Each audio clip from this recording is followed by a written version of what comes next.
mis hermanos, continuamos con nuestro estudio del catecismo. Vaya si tiene su catecismo, vaya a esa página, la página 54 me parece.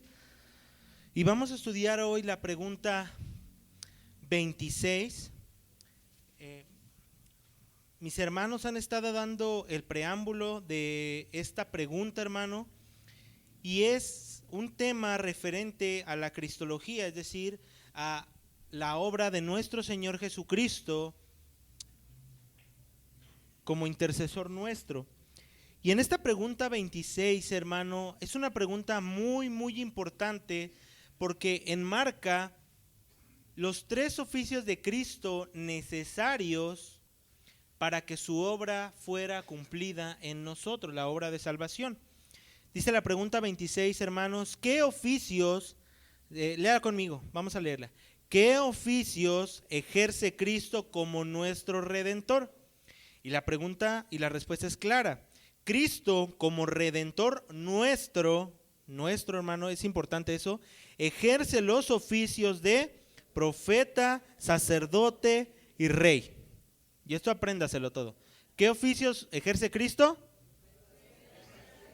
Profeta, sacerdote y rey. Es algo muy claro. ¿En qué forma ejerce estos oficios? Bueno, tanto en su estado de humillación como en su estado de exaltación. Eso quiere decir que Cristo, al encarnarse, Cristo no vino y dejó de ser rey. Cristo seguía siendo rey. Cristo, al venir, no dejó de ser sacerdote. Cristo era el verdadero sacerdote. Y Cristo, al encarnarse, también era nuestro profeta. Pero también ahora en la gloria, hermano, Él sigue teniendo estos oficios. ¿Por qué es importante entender estos oficios? Bueno, hermano, comenta el doctor Waldron respecto a esto, que Cristo, si hubiera solamente sido rey y profeta, como rey nos hubiera dicho solamente lo que debíamos, decretado lo que debíamos de haber hecho. Como profeta nos debería haber anunciado lo que debemos haber hecho. Como rey nos hubiera castigado por no hacer lo que Él nos hubiera mandado hacer. Pero como sacerdote, hermano, Cristo está constituido a favor nuestro. Y es en ese punto, hermano, que esta pregunta es muy importante entenderla. Vamos a al primer bloque de preguntas, donde habla acerca de esto. Hace la pregunta: ¿es el Salvador de los elegidos el ungido de Dios? Sí. Dios, tu Dios, te ha ungido con olo de alegría más que a tus compañeros. El símbolo de unción, hermano, de ungir a alguien era capacitarlo o dar el voto de confianza por parte de nuestro Señor para que esta persona fuese sacerdote. Entonces, que Dios haya dicho que Cristo era el ungido, su ungido, es algo que asegura que no fue puesto por los hombres, sino fue puesto por Dios. Siguiente pregunta. ¿Es por eso que Él es llamado Cristo? Sí. Hemos hallado al Mesías, que traducido quiere decir Cristo. Juan 1:41. Dice lo siguiente: ¿fue designado Cristo para su obra? Sí. Y dice el texto algo que debemos de entender siempre. ¿Desde cuándo fue Cristo destinado para la obra? Desde antes de la fundación del mundo. Aún sin que usted y yo hubiéramos existido, Cristo ya estaba destinado. Y dice aquí la siguiente pregunta, y es muy importante. ¿Se le dotó de autoridad suficiente para cumplir su obra? Sí. Él fue marcado con el sello de Dios el Padre. Y aquí es algo muy importante que nosotros debemos de considerar, hermano. Si alguien no tenía la autorización divina, ¿su obra era legítima? No. Hermano, que Cristo haya sido nuestro mediador no era porque incluso los seres humanos lo hubieran pedido, porque sabe que en el estado de humillación y caída que nosotros teníamos antes, jamás, hermano, hubiéramos pedido un Salvador.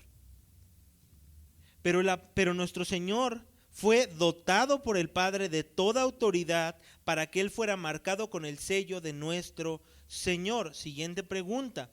¿Estaba Él y escucha esta parte, adecuadamente cualificado para el cumplimiento de su obra, sí. ¿Qué es cualificado y qué es calificado? Tenemos que entender esto. La cuestión de cualificado es que alguien tiene las cualidades para que cumpla tal oficio. Otras son las capacidades, pero estas son las cualidades, es decir, algo que viene por naturaleza en una persona para que él pueda cumplirlo. Y la pregunta nos dice que si Cristo estaba cualificado, es decir, tenía las cualidades para cumplir esa obra, y la respuesta claramente es sí. Dios le dio el Espíritu sin medida, sin medida. Cristo estaba completamente cualificado, hermano, tenía todas las cualidades para él ser nuestro representante. Dice después, ¿fue él aceptado y aprobado en su obra? Sí. Hermano, ¿de qué persona Dios ha dicho, tú eres mi hijo amado? Solo de Cristo. Mucha gente, hermano, en esta época ha dicho, bueno, ¿y por qué no podía ser otro? ¿Por qué yo no puedo salvarme por mí mismo? ¿Por qué yo no puedo tener la salvación por mi cuenta? ¿Por qué yo no puedo portarme bien y entrar así al cielo? Bueno, porque de ti y de cualquier ser humano jamás el Padre ha dicho, tú eres mi hijo amado, en el cual tengo toda mi complacencia. El Padre avalaba que Cristo era el representante aceptado y aprobado para esto, hermano. Siguiente pregunta, ¿y concluyó Cristo su obra? Sí. Esto, hermano, te debe de traer y a mí mucho gozo. Una obra que no es terminada es una obra incompleta. Pero Cristo, en medio de la agonía en la cruz del Calvario, dice, he acabado la obra que me diste que hiciese, cuando estaba con sus discípulos y en la cruz del Calvario dijo, consumado es. Fue decretado desde la eternidad, entró a la historia del mundo y Cristo dijo, he acabado esta obra, he acabado esto. Amén. El siguiente bloque de estas preguntas, hermano. ¿Fue nuestra salvación el fin principal de lo que Cristo hizo y por el que sufrió? Sí. ¿Qué dice después? Él sufrió el justo por los injustos para llevarnos a Dios. Para llevarnos a Dios. Siguiente pregunta. Por tanto, ¿es Él para su pueblo todo lo que ellos necesitan? Sí. Cristo es todo. Hermano, muchas veces nosotros nos ponemos a pensar acerca de todas las cosas que uno pudiera necesitar. De otra forma, David dice, aunque padre y madre me dejaran con todo eso, Jehová me recogerá. Dice también Asaf en el Salmo 73 que Jehová es su porción, que Jehová, su carne y corazón desfallecen, pero que el Señor es su porción. Que el Señor es aquello por lo que puede vivir. Y aquí nosotros estamos viendo cómo nosotros como creyentes debemos hacernos esa pregunta, y esa te la hago a ti también. ¿Es Él, Cristo, para su pueblo todo lo que ellos necesitan? Y decimos que sí. Hermano, pierdes tu casa mañana. Hermano, te quedas en la ruina mañana. Es más, tú te despiertas tal vez, estás haciendo el desayuno, tus hijos se van y de repente como Job tal vez ya no regresan. Chocó el metro en el que iban a la escuela. Y uno puede decir, ¿cómo puede pasar? Bueno, pasó en la línea 2, hermano. O de repente mañana te levantas, tienes un dolor tal vez, vas al doctor, te hacen un estudio y en 3 meses, oye, es que tienes cáncer. Y esta pregunta, hermano, es importante para nosotros. ¿Es Cristo para su pueblo todo lo que ellos necesitan? Y con convicción dice, sí, Cristo es el todo. Y aquí ya entramos a esas preguntas como el oficio de nuestro Señor. ¿Es Cristo profeta? Sí. Él sería llamado profeta del Altísimo. ¿Por qué Cristo debía de ser profeta, hermano? Para anunciar la forma en la que nosotros debíamos de ser salvados. Cristo no solamente cuando vino habló como los profetas de lo que habría de venir, sino que Él hablaba de sí mismo como el cumplimiento. Cristo profetizó acerca de lo que le pasaría a Israel. Cristo habló y fue profeta acerca de que vendría el Espíritu Santo. Era el profeta de profetas, hermano, el verdadero profeta. Por eso dice aquí que el Señor iba a ser llamado profeta del Altísimo, Lucas 1:76. Después tenemos la pregunta, ¿Cristo es sacerdote? Sí. Sí, Él es el sumo sacerdote de nuestra fe. Me gusta un poquito más cómo lo dice Hebreos, cómo lo dice Salmos, que Él es sacerdote según el orden de Melquisedec. ¿Por qué? Melquisedec entra en Génesis de una forma bastante extraña, hermano. Melquisedec entra sin que se dé un preámbulo de quién era, ni tampoco después se sigue hablando de él. Simplemente entra en un momento específico. Y esto lo que nos muestra acerca Hebreos, nos muestra Génesis, habla acerca de un atributo que Cristo tiene, y es que Cristo es un sacerdote eterno, hermano. No tiene un principio y no tiene un final. Y cuando nosotros vemos que Cristo iba a ser sacerdote, y ahí dice el texto en Hebreos 3:1, es sumo sacerdote de nuestra fe. Pero tenía que ser Cristo este sacerdote, ¿por qué? Porque era un sacerdote eterno. Los sacerdotes en el Antiguo Testamento moría y después ¿qué pasaba? Otro. Y después de que se moría, otro. Pero Cristo no. Dice la palabra del Señor que Él entró una vez y para siempre. Amén. Ahora, ¿Cristo es rey? Sí. Salmos 2:6 dice, he consagrado a mi rey sobre Sión, mi santo monte. Cristo es rey de reyes, dice Apocalipsis, hermano. Es Señor de señores, es absoluto dueño de todo. De otra forma, lo dice también Colosenses 1:16, que en Él, en Cristo, fueron creadas todas las cosas subsisten por medio de Él. Amén. Dice después, hablando de otro bloque, entrando a los oficios de Cristo, ¿ejerce Cristo estos oficios sabiamente? Sí. Cita aquí Isaías 52:13 y dice, mi siervo prosperará. Díganme algo, hermano, en este tiempo de elecciones y fuera o hablando de tus posturas políticas que son muy tuyas, cada uno tiene las suyas, pero regularmente hay gente que muchas veces se deja fascinar por la naturaleza de un representante político. Dicen, wow, es que va a venir este político y todo lo que ha hecho muchas cosas. Entonces podemos decir que ejerce bien su oficio, es alguien sabio.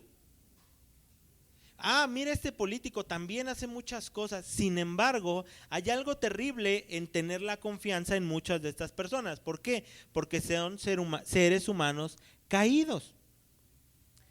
Y ni el presidente, ni el siguiente presidente, ni los políticos, ni los diputados, ni los gobernantes, ninguno, hermano, va a traer una paz verdadera. Sin embargo, Cristo, como profeta, como sacerdote, como rey, Él ejerce estos tres oficios, hermano, de la manera más sabia e inteligente que nosotros pudiéramos entender o conocer. Proverbios habla que Cristo, Proverbios nos dice y habla acerca de la sabiduría. ¿Quién es la sabiduría encarnada, hermano? Jesucristo. ¿La sabiduría encarnada podría ejercer estos tres oficios sin problema? Sí. Jesucristo es todo sabiduría, hermano. Amén. Ahora, ¿ejerce Cristo estos oficios de manera fiel, con fidelidad, hermano? Sí. Dice, Él fue fiel al que le designó. Cristo obedeció y obedeció al Padre perfectamente en todo. ¿Ejerce Cristo estos oficios con diligencia? Sí. Dice después, ¿acaso no sabías que me era necesario estar en los negocios de mi Padre? Estas tres cosas, hermanos, son cosas muy importantes para nosotros. Con sabiduría, con diligencia, pero también con fidelidad, hermano. Con fidelidad. La naturaleza nuestra, hermano, es cambiante muchas veces, hermano, muchísimas veces. Podemos tener la cualidad de decirle tal vez a una persona, a sus hijos tal vez, y con toda seguridad, hey, te voy a llevar el sábado al parque. Y ese día que se lo dices con ganas, se lo dices con mucho gusto. Y de repente tienes una semana pesadísima y tu hijo el viernes te dice, oye, ¿recuerdas que me dijiste que me ibas a llevar al parque? Y tú sinceramente le dices, ¿y si mejor lo cambiamos? Somos cambiantes, hermano. Pero Cristo ejerció con fidelidad estos oficios. A tal grado que Pedro fue y le dijo a Cristo, no te acontezca esto, no vayas. Y Cristo dijo, quítate de delante de mí, Satanás. Cristo tenía una meta, Cristo tenía un propósito divino que el Padre le había encomendado y Cristo sí o sí lo iba a cumplir porque es fiel. Pero también de forma diligente, es decir, con importancia, con mucho ímpetu iba a hacer esta obra. Dice después, ¿ejerce Cristo estos oficios con éxito? Sí, no se desanimará ni desfallecerá. ¿Cuántas veces hay personas que pueden tener ánimo, pueden ser fieles en su trabajo? ¿Cuántas personas pueden ser diligentes en su trabajo? ¿Cuántas personas pueden ser sabios tal vez en su trabajo y tarde o temprano un negocio puede quebrar? Pero de Cristo no, hermano. Cristo cumplió todo y lo que hizo Cristo fue totalmente exitoso. Amén. El último bloque de nuestras preguntas, hermano, dice, ¿ejerció Cristo estos oficios en su estado de humillación? Sí. ¿Qué quiere decir humillación? La vez pasada habíamos visto que hablaba de su encarnación, hermano. De su encarnación. Es importante decir encarnación y no humanización. Cristo se encarnó. ¿Por qué? Yo te glorifiqué en la tierra, en el texto de Juan 17:4. Cristo está orando en el discurso del aposento alto con sus discípulos y en Juan 17 alza una oración a su Padre y dice que Él ha cumplido todo lo que Él ha mandado. Es decir, encarnándose ejercía también estos oficios. ¿Y ejerce Cristo estos oficios en su estado de exaltación? Sí. Él se presenta ahora en la presencia de Dios por nosotros. Dice primera de Juan que si pecáramos, ¿qué tenemos, hermano? Abogado. Este abogado delante del Padre nos representa, hermano. Nos representa. Me encanta una pequeña historia acerca del oficio de Cristo en todo poder y gloria que Él tiene. Y es que Cristo, hermano, lo que Cristo diga también se obedece en el cielo, hermano. Y hay una pequeña historia que contaba un pastor referente al ladrón de la cruz, al que Cristo le dijo, de cierto te digo que hoy estarás conmigo en el paraíso. Ponte a pensar por un momento que este hombre no conocía, ¿este hombre sabía qué era la justificación en su entendimiento? No. ¿Este hombre sabía lo que era el bautismo? ¿Sabía lo que era la membresía de la iglesia? Es más, ¿sabía lo que era pertenecer a una iglesia local? Y dice esta historia de este pastor que entonces llega al cielo y le hicieron estas preguntas los ángeles y le pregunta, bueno, ¿y tú por qué estás aquí? Bueno, porque el Señor al lado mío en la cruz me dijo que iba a estar aquí. Porque Cristo tiene autoridad, hermano, en lo que Él hizo para meternos al cielo, hermano. Por su oficio de profeta, sacerdote y rey, hermano. Amén. Dice después, cuando Cristo ejerce efectivamente un oficio, ¿ejerce todos? Sí. Cristo sí puede hacerlo. Sí, porque Él es tanto príncipe como salvador. Como salvador. Amén. Última pregunta, hermano. ¿Y Cristo debe ser recibido en todos sus oficios? Sí. Y dice después, ¿está dividido Cristo? Hermano, Cristo sigue siendo rey, Cristo sigue siendo sacerdote, Cristo sigue siendo nuestro profeta. Amén. Tenemos aquel que cumplió perfectamente estos oficios y sabe que, hermano, es nuestro Salvador. Amén.